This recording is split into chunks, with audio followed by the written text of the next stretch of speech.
르네상스기와 바로크기의 캐비닛 네 번째 경이로운 방의 평가입니다.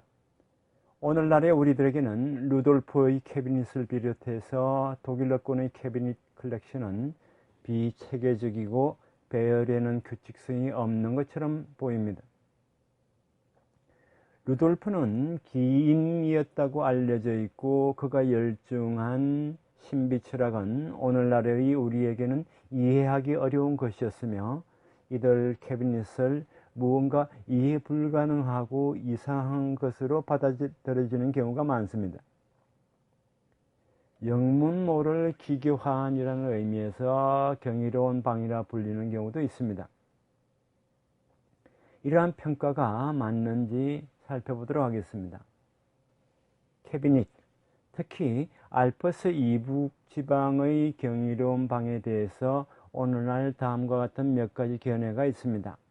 크게 세 가지입니다. 첫 번째, 캐비닛은 이해하기 어려운 것이지만 근대적 박물관과 동일한 요소도 있고 이 요소가 확대 성장하여 훗날의 박물관이 되었다는 견해입니다. 두 번째는 캐비닛은 옛날 것이고 이해하기 어려운 쓸모없는 것이라는 견해입니다. 세 번째는 캐비닛은 기괴하고 마술적인 것이라는 견해입니다. 캐비닛은 물건을 수집, 보존, 전시, 연구 기능을 단서적이기는 하지만 지니고 있었기 때문에 최초의 박물관이었다는 견해가 첫 번째 견해입니다.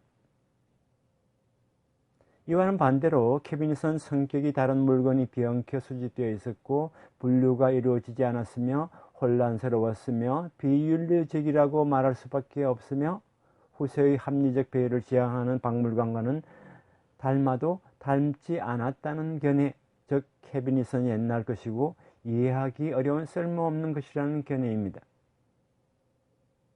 여기에 따르면 캐비닛에 붙여진 운더, 독일어의 운더나 영어의 큐리아시티라는 형용사는 진기하지만 이해하기 어렵고 깊은 고찰을 할 가치가 없다는 의미가 됩니다. 첫 번째 견해는 역사상의 사상 가운데 오늘날과 이어지는 것만이 의미가 있습니다. 오늘날이 최신 최고이기 때문에 이와 연결고리가 없는 낡은 사물은 가치가 없다고 하는 견해의 전형입니다. 경이로운 방은 신비주의나 연금술과 관계가 있습니다. 두 번째 견해에서는 이 관계 때문에 캐비닛을 가치 없는 것으로 치부하고 첫 번째 견해에서는 신비주의나 연금술은 그 후에는 소멸되기 때문에 이 관계를 먼 앞일까지 미리 잘 헤아려 생각할 필요가 없다고 합니다. 어느 쪽도 이 관계의 의미를 생각하지 않고 잘라내어 버립니다. 세 번째 견해는 신비주의나 연금술과의 관계를 세속적으로 받아들이는 흥미본위의 견해입니다. 세 가지 견해 모두 표면적이지만 몰이해에 따른 것입니다. 캐비닛의 평가가 이렇게 크게 나뉘는 것은 캐비닛에 나타나는 지식이 과학혁명을 거친 오늘날의 합리주의 지식과 다르기 때문에 우리들이 이해하기 어렵습니다. 이해할 수 없는 한 수용 방법은 위 세 가지 중 한 가지가 됩니다. 이러한 유형은 현대의 우리가 점성술, 연금술, 오컬트, 신비주의를 거론할 때에도 나타납니다. 그러나 오늘날의 우리들에게 있어 이해하기 어려운 것과 당시 이러했던 것과는 분명히 다를 것입니다. 박물관 학에서는 최근까지 두 번째 견해 혹은 첫 번째의 견해가 지배적이었습니다. 캐비닛 연구의 고전인 율리우스 폰 슐로스의 후기 르네상스 미술 공예의 방과 경이로운 방 부제로 콜렉션의 역사라는 라는 책이 1908년에 출간되었는데 이 책은 케미릿 연구의 고전이라 할 수 있는 책입니다. 슐로스마저도 캐비닛은 온갖 진귀한 물건을 잡다하게 끌어다 놓은 곳이다 라고 적고 있습니다.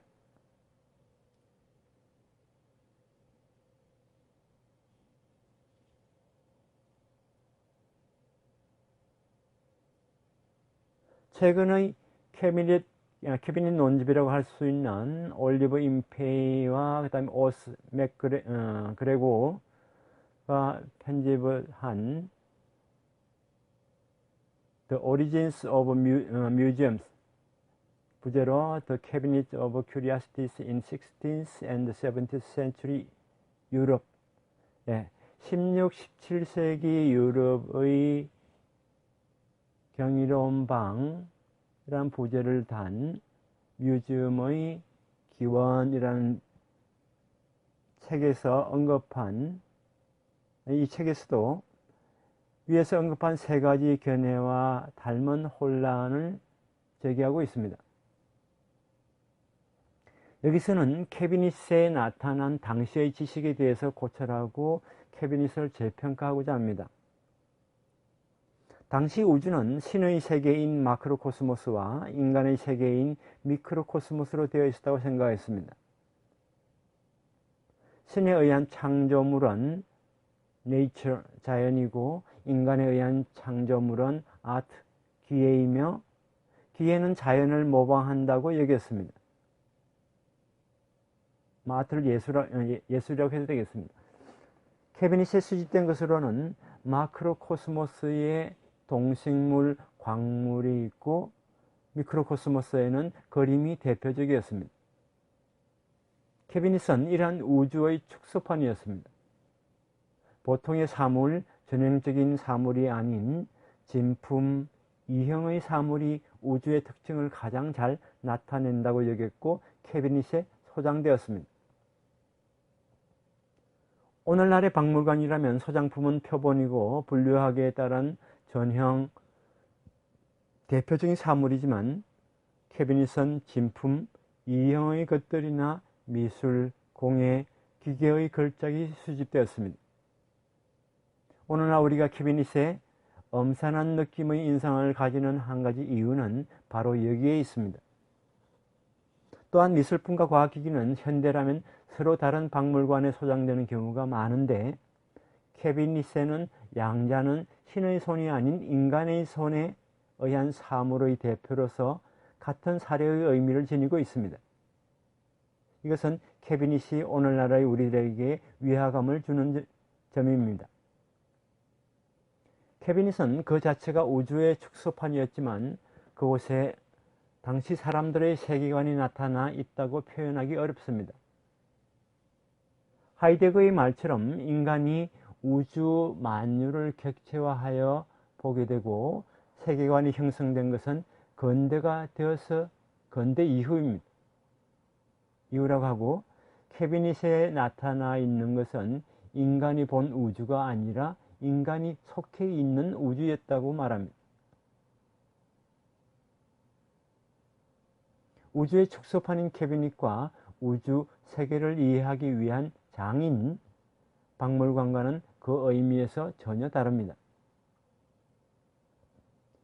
자연물과 인공물, 마크로코스모스와 미크로코스모스 등 다양성과 양이성이 16세기의 정신의 특징이었습니다. 루돌프 2세의 캐비닛이 보여주는 양이성, 이원성에 대해 에반스는 루돌프가 다양한 종류의 잡다한 것을 끌어모은 것은 세계의 본질적인 다양성의 반영을 의미하고 있었다. 게다가 이 다양성은 이들 잡다한 사물을 결부시켜 그 내적 관계를 간파하는 정신에 의해 통합성으로 바꿀 수 있는 것이었다고 말했습니다. 루돌프에게는 미크로코스모스에서 마크로코스모스에 이르는 좋은 관계를 제시하고 게다가 피조물 세계의 조화를 실현하고자 그 실마리를 희구하는 태도가 있었습니다. 케비니스의 다양성과 양위성에 대하여 샤이츠는 도판으로 예를 제시하면서 다음과 같이 말하고 있습니다. 입을 떡 벌린 두꺼비는 실제는 잉크병이었고 달리는 말은 술잔에 과일을 조합한 초상이 된다. 이 기묘한 것들의 스펙트클한 무대가 왕후의 미술품 수집 창고, 즉 세계 극장이었다고 적고 있습니다. 케비니스의 다양성과 다층성은 혼란이나 착종을 의미하지 않습니다. 그것은 서로 떨어져 있는 것처럼 보이는 물건도 우주의 조화와 질서를 나타내고 있습니다. 지금 보시는 그림은 주세페 아르침볼도에 의한 황제 루돌프 2세의 초상화인데 과일을 조합하여 그린 것입니다. 이 그림은 우리들에게는 그로테스크하게 보이고 루돌프의 광기와 관련해서 이야기되는 경우가 있습니다. 그러나 이 그림이 지닌 의미는 양위성을 나타내는 데 있고 루돌프의 광기 탓이라고 하게 되면 이해하기 어렵습니다. 이것은 케비니스의 난해함과 오해를 낳은 사례입니다. 케비닛이 무가치한 것들의 뒤죽박죽인 것처럼 보이는 것은 케비닛이 원래 무가치한 것들의 뒤섞임이 아니라 시대와 함께 케비닛이 변한 것이 아니라 보는 쪽이 변한 것뿐입니다. 과학혁명 이후의 사람들은 그러한 것들의 이야기를 이해하려고 하지 않게 되었고 게다가 이해할 수 없게 되었습니다. 최근 케비닛의 역사 연구는 혁신의 과정에 있습니다. 포미안, 핀드렌 등은 미셸 푸코의 에피스테메 개념을 사용해서 케비닛을 재평가하게 됩니다. 잠시 이러한 담론을 따라서 르네상스기의 지식과 케비닛에 대해 살펴보도록 하겠습니다. 르네상스기의 에피스테메, 즉 지입니다. 지. 난리지. 지의 기본 특성은 해석학과 동일성, 유사성이었습니다.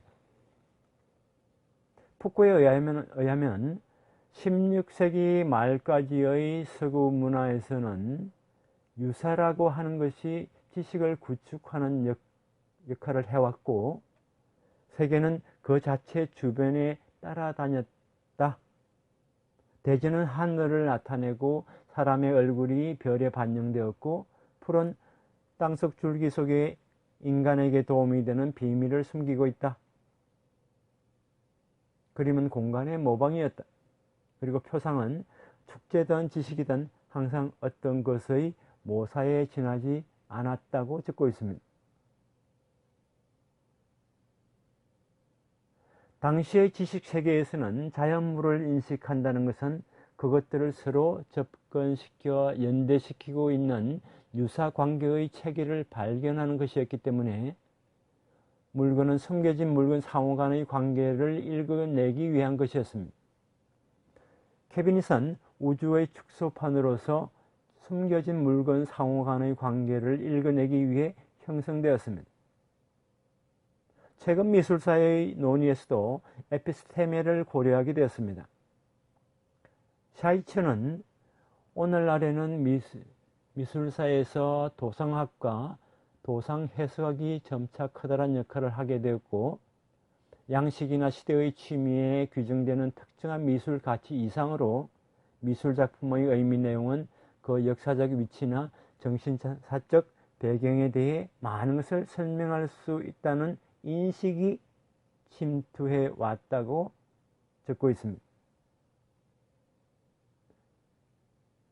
에반스에 의하면 지금 보시는 그림은 황제 루돌프를 사계절의 신 베르툼누스를 그린 것이다 라고 합니다.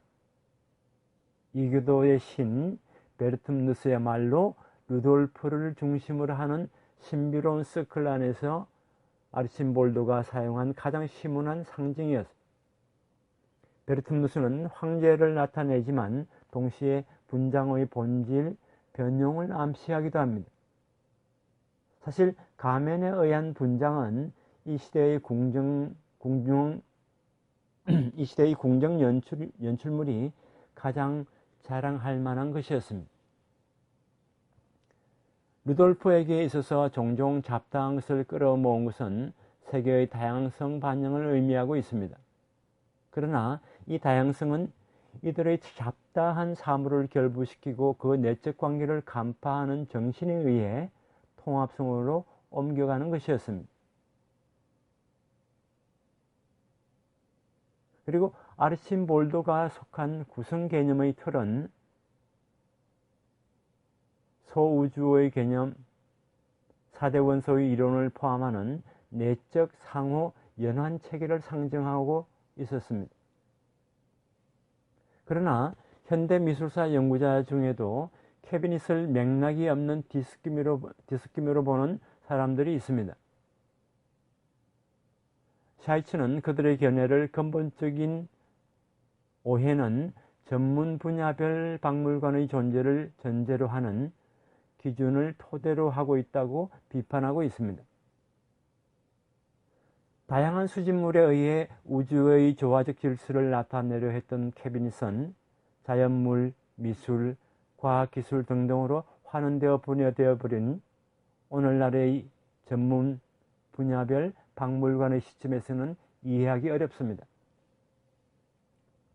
결국 경이로운 방, 이미 이 호칭이 당시의 지식을 거절하려고 하는 오늘날의 입장을 표현하고 있지만은 경이로운 방이 나타내고자 하는 것이 오늘날의 우리들에게 이해하기 어려운 것이라 하더라도 그것은 경이로운 방에 소장되어 있었던 유물의 의미가 오늘날의 유물의 의미와 다르기 때문에 기괴하게 보이는 것일 뿐입니다.